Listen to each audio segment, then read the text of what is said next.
बिस्मिल्लाहिर्रहमानिर्रहीम। अस्सलाम वालेकुम नाज़रीन, आप यूट्यूब चैनल देख रहे हैं। मैं इमरान खान हूँ। अगर आप गुज़िश्ता रात के टॉक शोज़ देखें और आप देखें कि किस किस्म के बयानात सामने आए, जो लोग तज्ज़िया कर रहे हैं या जो लोग PMLN या पीपल्स पार्टी के बिहाफ पे बात कर रहे हैं, उन्हें आप सुने तो आपको आइडिया हो जाता है कि PMLN किसी सूरत ये नहीं चाहती कि मुज़ाकरात कामयाब हों। और ये बात मैं आपको पहले दिन से इसलिए बता रहा हूँ कि PMLN अगर मुज़ाकरात कामयाब हो जाएंगे तो जो कुछ भी पाकिस्तान तहरीक इंसाफ को मिलेगा वो PMLN या हुकूमत की जेब से निकल कर मिलेगा, यानी PMLN को ही कुछ ना कुछ छोड़ना पड़ेगा। उन्हें हैरत इस बात की है कि इमरान खान साहब ने ये किस तरह के मुतालबात किए हैं। बहुत सारे ऐसे मुतालबात हैं जो वो कर सकते थे, जहाँ पे मामला फंस सकता था। इन्होंने जानबूझ के वो मुतालबात नहीं किए। सादे सादे दो मुतालबात हैं जो लिख कर देने की भी ज़रूरत नहीं है। नंबर एक, आप जुडिशल कमीशन बना दें कि कौन सही था और कौन गलत था 26 नवंबर का और 9 मई का। और दूसरा वो ये कह रहे हैं कि जो अंडर ट्रायल हमारे कैदी हैं, ज़मानत जिनका हक है, उन्हें जो है वो आज़ादी दी जाए और उन्हें छोड़ दिया जाए।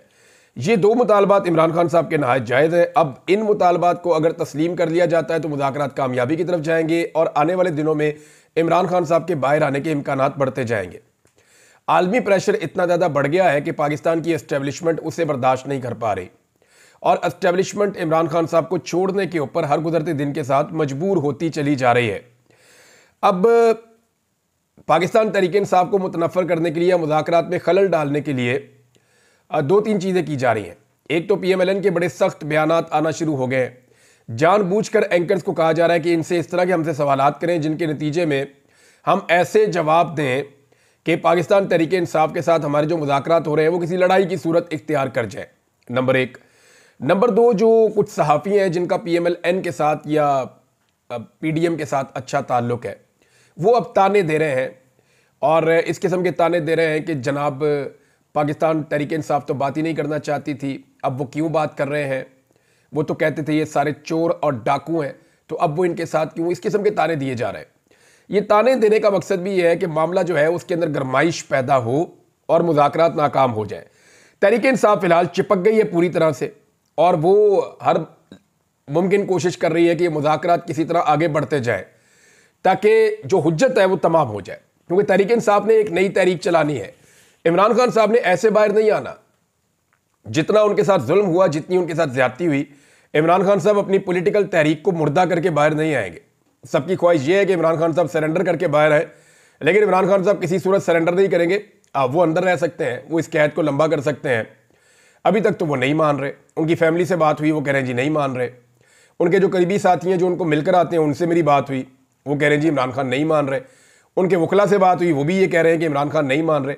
जब इतने सारे लोग जो इमरान खान को मिलकर आते हैं और जब मैं सोर्सेज से बात करता हूँ, चाहे वो एस्टेब्लिशमेंट में है चाहे वो जेल में है, तो वो ये बताते हैं कि हमने इतना कंपोज्ड आदमी अपनी ज़िंदगी में नहीं देखा। वो ये कहते हैं कि हमने इसके लिए जीना मुश्किल कर दिया, लेकिन इसके बावजूद इसने हमसे कभी कोई गिला नहीं किया।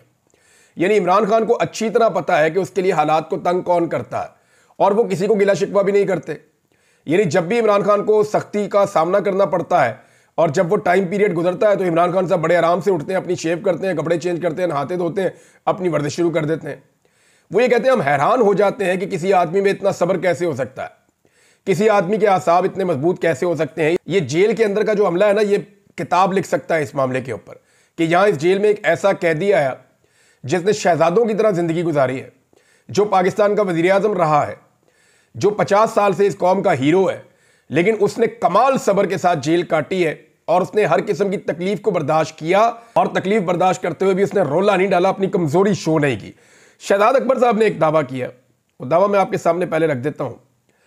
उन्होंने ये कहा कि मामला बहुत आगे निकल गया है और मामला वहां तक पहुंच गए हैं और बात वहां पहुंचने वाली है कि बस आखिर में अब सिर्फ यही एक चीज रह जाएगी कि आर्मी चीफ की एक्सटेंशन वाला जो मामला है किया गया है, जो एक कानून बनाया गया है कि अब आर्मी चीफ की मुद्दत मुलाजमत 3 साल की बजाय 5 साल होगी, जिसके नतीजे में मौजूदा आर्मी चीफ 2025 के नवंबर में रिटायर होने के बजाय 2027 के नवंबर में रिटायर होगा।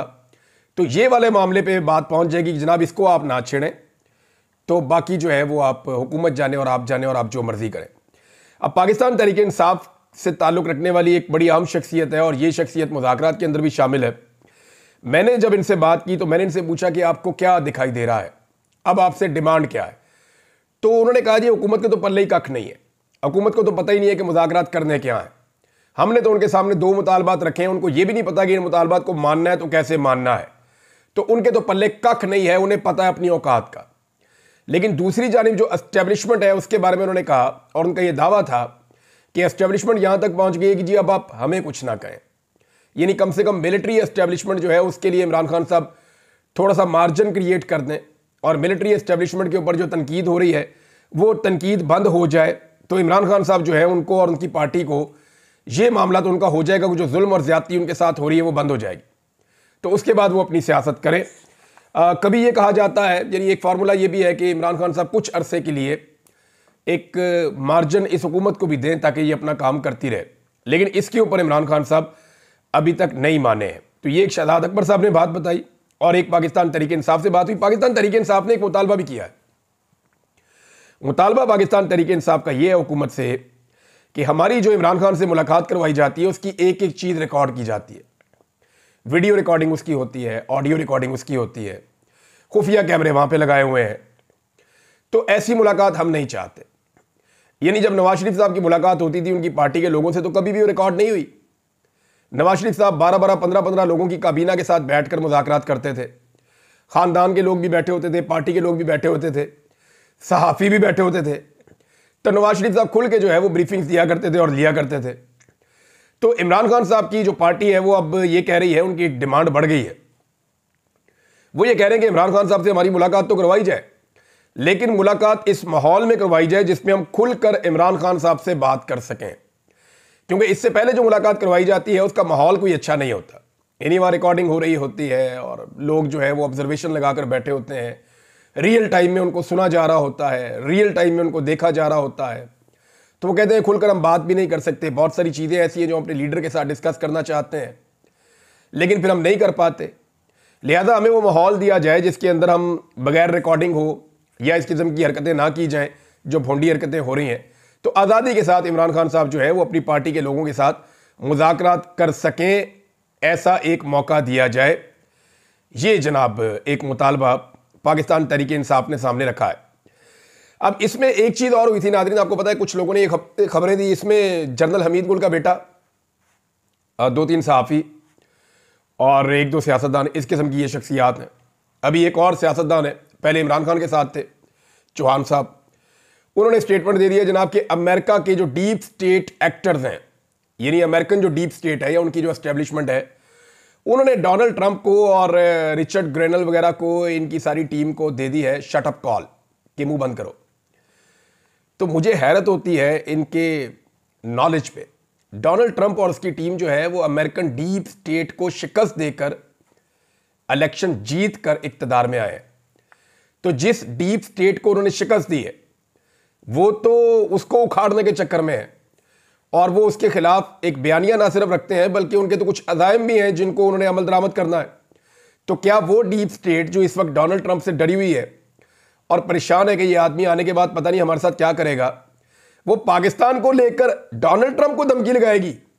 ये मेरी समझ से बाहर है कि पाकिस्तान तो उनके लिए ना 3 में है तो ना 13 में है।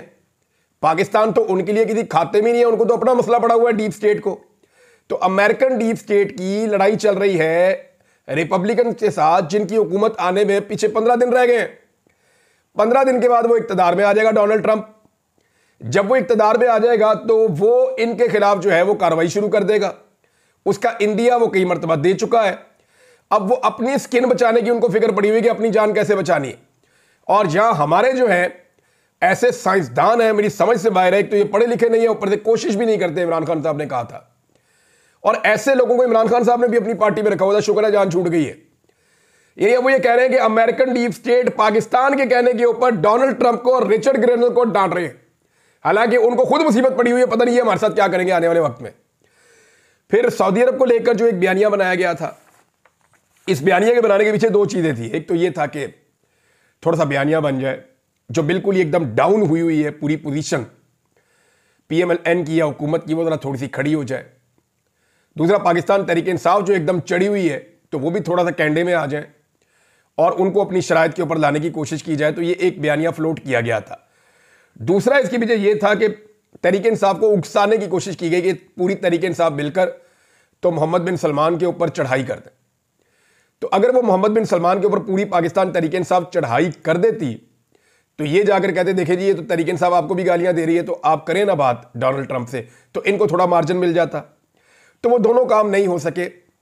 पाकिस्तान में सऊदी हुकूमत के मुंह बोले तर्जुमान है जनाब ताहिर अशरफी साहब।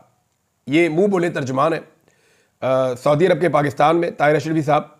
उन्होंने कहा है कि दाखिली सियासत में मुलव्वस करने की अफवाह साजी ना की जाए सऊदी हुक्मरानों को पाकिस्तान की दाखिली सियासत में। वो पाकिस्तान के दोस्त हैं, दाखिली सियासत से उनका कोई ताल्लुक नहीं है। सऊदी की आदत पाकिस्तानी अवाम और वतन को महबूब रखती है और इन मामलात में उनका कोई अमल दखल नहीं है। ये उनका एक ट्वीट आ गया जो सऊदी हुकूमत के मुंह बोले तर्जुमान है जनाब मोहतरम ताहिर अशरफी साहब। तो उनके स्टेटमेंट से अब आपको समझ आ जानी चाहिए कि मामला वो है नहीं जो बनाने की कोशिश की जा रही थी, और मामला वो बनाया भी नहीं जा सका और पाकिस्तान तहरीक इंसाफ ने इसको स्मार्टली हैंडल किया है। सऊदी अरब की तरफ से जो दावे किए जा रहे हैं ना कि ये चीज़ें हो जाएंगी, वो चीज़ें होनी नहीं है, बल्कि कुछ चीज़ें ऐसी होंगी जिससे जो मौजूदा हुकूमत है इस वक्त पाकिस्तान में, मेरी इतला के मुताबिक उनको सरप्राइज मिल जाएगा। इतना थोड़ा सा इंतजार कर दें, 10-15 दिन 2 हफ्ते, फिर आप नई चीज़ें होती हुई देखेंगे। मुफ्ती मुनीबुर रहमान साहब हैं, ये एस्टेब्लिशमेंट के बहुत करीब है हमेशा से, और हमारे ना एस्टेब्लिशमेंट के भी उलमा हैं जो हमेशा पावर में रहते हैं। कोई भी हुकूमत आए तो इनके क्योंकि एस्टेब्लिशमेंट के साथ एक अच्छे ताल्लुकात होते हैं, सिस्टम का ये हिस्सा है, तो ये हमेशा मार्जिन क्रिएट करते हैं सिस्टम के लिए। तो मुफ्ती मुनीबुर रहमान साहब पाकिस्तानियों को बता रहे हैं कि पाकिस्तान अल्लाह की बहुत बड़ी नेमत है, हम इराक, शाम, लिबिया, लबनान और फ़लस्तीन बनने से बचे हैं, तो इसका सबब हमारी दिफाई कुव्वत है। एक तो मुफ्ती मुनीबुर रहमान साहब आप आलम दीन है, आपको अपने हथियारों से ज़्यादा अल्लाह रब्बुल इज़्ज़त पे भरोसा करना चाहिए। अगर आप आज बचे हुए हैं तो इसमें अल्लाह रब्बुल इज़्ज़त का करम और उसका फजल है। अल्लाह रब्बुल इज़्ज़त ही आपको बचाता है, वही हिफाजत करने वाला है, कोई हथियार आपको नहीं बचा सकता, और ये हर मुसलमान का जो है वो ईमान होना चाहिए। और दूसरी बात ये है कि आप हमें हमेशा उठ के जो है वो तबाह मुल्कों की मिसालें क्यों देते हैं? यानी कोई फौजी उठता है तो उठ के हमें तबाह मुल्कों की मिसालें देता है, कोई सियासतदान उठता है तो उठ के हमें तबाह मुल्कों की मिसालें देता है, कोई मौलवी उठता है तो उठ के हमें तबाह मुल्कों की मिसालें देता है, कोई मुफ्ती उठता है तो उठ के हमें तबाह मुल्कों की मिसालें देता है। भैया आपको इराक, शाम, लिबिया, लबनान और फ़लस्तीन मिलते हैं पाकिस्तान के साथ मुवाजना करने के लिए। मौलवी साहब आप स्विट्ज़रलैंड के साथ मुवाजना क्यों नहीं करते? आप बरतानिया के साथ क्यों नहीं करते? आप अमेरिका के साथ क्यों नहीं करते? आप बांग्लादेश के साथ क्यों नहीं करते? आप बाकी जो मुल्क तरक्की कर गए हैं, इंडोनेशिया, मलेशिया, इनके साथ आप क्यों नहीं करते पाकिस्तान का मुवाजना? आप हमेशा तबाह मुल्कों के साथ ही पाकिस्तान का मुवाजना करेंगे। यानी हमारे लिए मिसालें उन मुल्कों की जहां पे आप खुद जाना पसंद भी नहीं करते, और खुद जाना पसंद करते हैं उन मुल्कों में जिनकी आप मिसालें देना पसंद नहीं करते। तो अच्छे मुल्कों की भी मिसालें दें। आपको ये 4 मुल्क यही मिले हुए हैं जहां पे तबाही फैली हुई है दुनिया में। यानी हमें डराने पे ही रखा हुआ है आपने सारी जिंदगी, और खुद आपने अयाशी करनी है, मौज करनी है और हमेशा इक़्तिदार के अंदर रहना है। अब नाज़रीन ये तो है, मैंने आपको बताया ताहिर अशरफी साहब ने जो स्टेटमेंट दिया सऊदी अरब के हवाले से, ये आप ये समझ लेंगे वो रोज़ाना की बुनियाद पे सऊदी अरब के साथ वो राब्ते में ही रहते हैं हर वक्त। तो ये नहीं हो सकता कि ताहिर अशरफी साहब अपने से ये स्टेटमेंट दे रहे हो। अब एक चीज़ और मेरे सामने आई है, इलन मस्क का एक ट्वीट आया और उनसे पूछा एक खातून ने कि पाकिस्तान में अब स्टारलिंक क्यों नहीं ले आते। मेरे पास भी इसकी डिवाइस यहाँ पाकिस्तान में पड़ी हुई है, मैंने कोशिश किया है इसको पाकिस्तान में चलाने को, लेकिन ये चला नहीं पाकिस्तान में। 1-2 इलाकों में ये चलता है लेकिन पूरे पाकिस्तान में इसकी कवरेज नहीं आती। आप पंजाब में नहीं चला सकते, बहुत सारे और इलाकों में आप इसको नहीं चला सकते। तो इस पे एलन मस्क ने कहा कि जनाब आपकी जो हुकूमत है उसकी तरफ से अभी परमिशन का इंतज़ार है कि पाकिस्तान की हुकूमत जो है वो इसके ऊपर एक इजाज़तनामा दे दे, तो ये जो स्टारलिंक है ये पाकिस्तान में लिंक हो जाएगा। अब पाकिस्तान में ट्विटर भी खोलना पड़ेगा और स्टारलिंक भी लाना पड़ेगा क्योंकि डोनाल्ड ट्रंप की टीम है। अब डोनाल्ड ट्रंप का जो सबसे करीबी साथी है ना वो एलन मस्क है। डोनाल्ड ट्रंप किसी इवेंट में नहीं जा रहा, किसी जगह पे नहीं जा रहा जहां पे एलन मस्क उसके साथ ना हो। एलन मस्क का एक 27 साल पुराना दोस्त है जो पाकिस्तान तहरीक इंसाफ के लोगों के साथ लगातार राब्ते में है। इसका नाम है जेफरी स्कॉल। ये जो जेफरी स्कॉल है ये 27 साल पुराना दोस्त है एलन मस्क का। ये इकट्ठे काम भी करते रहे हैं और इनकी बड़ी शानदार दोस्ती है और ये सोशल मीडिया के ऊपर एक दूसरे को सपोर्ट भी करते रहे हैं। तो ये जो है जेफरी स्कॉल, ये पाकिस्तान तहरीक इंसाफ के लोगों से बहुत अच्छी तरह राब्ते में है। ये कई मरतबा मल्टीपल टाइम इमरान खान साहब के लिए आवाज़ उठा चुका है और इसने पाकिस्तान तहरीक इंसाफ के लोगों को कहा कि Donald Trump already Imran Khan के बारे में जो है वो काफ़ी पहले से ही एक्टिवेट है। मुझे ये ओवरसीज़ पाकिस्तानियों ने बताया, लेकिन इसका ये दावा है कि एलन मस्क भी इसी नुक्ता नज़र का आदमी है। लेकिन एक चीज़ और बड़ी इंपॉर्टेंट है, ये आपको याद रखनी पड़ेगी कि एलन मस्क के बहुत अच्छे ताल्लुकात इंडियन अमेरिकन के साथ हैं और बड़े शानदार ताल्लुकात हैं और उनके लिए वो किसी भी लेवल तक जाएगा। अभी जो हाल ही में एक इशू हुआ इमिग्रेंट्स को लेके, उस पर आपने देखा कि एलन मस्क का बड़ा सीधा और स्ट्रेट फॉरवर्ड किस्म का एक स्टांस आया था। तो ये एक और कड़ी है जो मिल रही है, जो आने वाले वक्त में पाकिस्तान के अंदर जो जुल्म और फस्तायत है उसके खिलाफ आवाज़ उठनी है, तो ये एक आवाज़ और उठ जाएगी। पाकिस्तान में कुछ लोग खुशियां मना रहे हैं कि डोनाल्ड ट्रंप को 10 जनवरी को सज़ा होने जा रही। ये किस चीज़ की सज़ा होने जा रही है डोनाल्ड ट्रंप को, और ये क्या होने जा रहा है, केस क्या है, थोड़ा सा मैं आपको बता देता हूँ। बड़ा मायूब किस्म का केस है, क्योंकि ये बहुत सारे लोग ऐसे सुनते हैं, आप लोग फैमिलीज़ के साथ सुनते हैं, तो मैं सारी बातें आपको नहीं बताता। लेकिन ये डोनाल्ड ट्रंप का एक क्रिमिनल केस है जिसमें जज ने बताया है, जुम्मे वाले दिन जज ने बताया कि 10 तारीख को डोनाल्ड ट्रंप को इसमें सज़ा सुना दी जाएगी और इसमें डोनाल्ड ट्रंप को ये बाउंड किया गया है कि या तो वो खुद अदालत में पेश हो जाए या वो वर्चुअली अदालत के अंदर पेश हो जाए, यानी वो एक लिंक के ज़रिए से अदालत में किसी स्क्रीन के ज़रिए से पेश हो जाए या वो खुद अदालत के अंदर आकर पेश हो जाए। ये 2 ऑप्शंस उनको दिए गए। ये एक क्रिमिनल केस है, जिनसी नौयत का एक मामला है और इसमें पैसा इन्वॉल्व है। यानी इल्ज़ाम यह है कि एक औरत जिसका कोई जिनसी मामला है और उसको जो कोई रिश्वत जो है उसके तौर पे कोई पैसा दिया गया था, और ये अब दावा किया जा रहा है कि ये केस साबित हो गया है और इसमें डोनाल्ड ट्रंप को 10 तारीख को सज़ा हो जाएगी। लेकिन यह भी बता दिया गया है कि इसमें ना तो डोनाल्ड ट्रंप को जेल में भेजा जाएगा और ना ही उनको कोई जुर्माना होने जा रहा है। लेकिन डोनाल्ड ट्रंप को अगर कन्विक्शन हो जाती है तो क्या वो सदर नहीं बन पाएगा? तो ये बात गलत है। डोनाल्ड ट्रंप को कन्विक्शन हो भी जाती है तो वो सदर बन जाएगा और इसमें उसके पास एक अपील का हक मौजूद रहेगा डोनाल्ड ट्रंप के पास। दूसरा, डोनाल्ड ट्रंप ने जो खुद इसके बारे में बयान दिया है, उन्होंने ये कहा कि ये जो बाइडन और कैमला हैरिस से उन्होंने इसको जोड़ा है, ये उनका इंतकाम डोनाल्ड ट्रंप इसको करार दे रहे हैं और वो ये कह रहे हैं कि ये एक जाली केस है और जो जज है वो बदउनवान है जिसने ये केस बनाया है। यानी जज को बदउनवान कह दिया, केस को जाली कह दिया और ये सारा मामला डोनाल्ड ट्रंप के बकौल ये जो बाइडन और कैमला हैरिस जो है, इन दोनों ने किया है डोनाल्ड ट्रंप के खिलाफ। केस जो है ये 2016 से पहले का है। आज जो है वो 8 साल गुजरने के बाद, 8-9 साल के बाद ये वाला केस चल रहा है। तो अब इसका फैसला आ जाएगा। इमरान खान साहब के भी एक केस का फैसला आने वाला है। 2 चीज़ें मुझे आपको और बतानी है, लेकिन पहले एयर कोमोडोर सज्जाद हैदर साहब का इंतकाल हो गया 91 साल की उम्र में। ये पाकिस्तान के एक शानदार हीरो थे। इनके बारे में किसी किस्म का अभी कोई स्टेटमेंट ना ISPR की जानिब से ना ही हुकूमत की जानिब से अभी तक मैंने देखा। उसकी वजह यह है कि ये इमरान खान को सपोर्ट करते थे। इनको सेवियर ऑफ लाहौर का खिताब भी दिया गया था। इन्होंने भारत को बहुत नुकसान पहुंचाया था 1965 और 1971 की जंगों में और बड़ी शुजात के साथ ये लड़े थे। तो पाकिस्तानियों की नज़र में हमेशा ये एक हीरो थे, हमेशा ये एक हीरो रहेंगे। अल्लाह ताला उनके दर्जात बुलंद करे। ये इमरान खान साहब को सपोर्ट करते थे, इसलिए रियासत इनकी वफात के ऊपर ऐसा लगता है कि बिल्कुल खामोश है। एक और बड़ी इंटरेस्टिंग चीज़ नाज़रीन मैंने देखी, मुझे इतना मज़ा आया, मैं चाह रहा हूं मैं आपके साथ शेयर करूं। सलीम साफ़ी साहब का एक बयान आया। उन्होंने कहा कि अल्लाह ने हमारे ऊपर सोशल मीडिया का अजाब नाजिल किया है। इसकी वजह से पाकिस्तान के 25 करोड़ लोगों में से हर फर्द सहाफ़ी बन गया है। ये जरा गौर से सुनिएगा, फिर आपको बड़ा मजा आएगा जो साबिर शाकिर साहब ने कहा। सलीम साफ़ी साहब हैं, जर्नलिस्ट हैं, सीनियर जर्नलिस्ट हैं। उन्होंने कहा जी कि अल्लाह ने हमारे ऊपर सोशल मीडिया का अजाब नाजिल किया। इसकी वजह से पाकिस्तान के 25 करोड़ लोगों में से हर फर्द सहाफ़ी बन गया। अब साबिर शाकिर साहब का जवाब देखें, आपको बहुत मजा आने वाला है। उन्होंने कहा कि अफराद के हाथों में है अक़वाम की तकदीर, हर फर्द है मिल्लत के मुकद्दर का सितारा। तो इससे बेहतर जवाब हो नहीं सकता था। अल्लामा इकबाल के शेर में जवाब दिया है साबिर शाकिर साहब ने कि हर आदमी का ये काम है जो काम इस वक्त हो रहा है।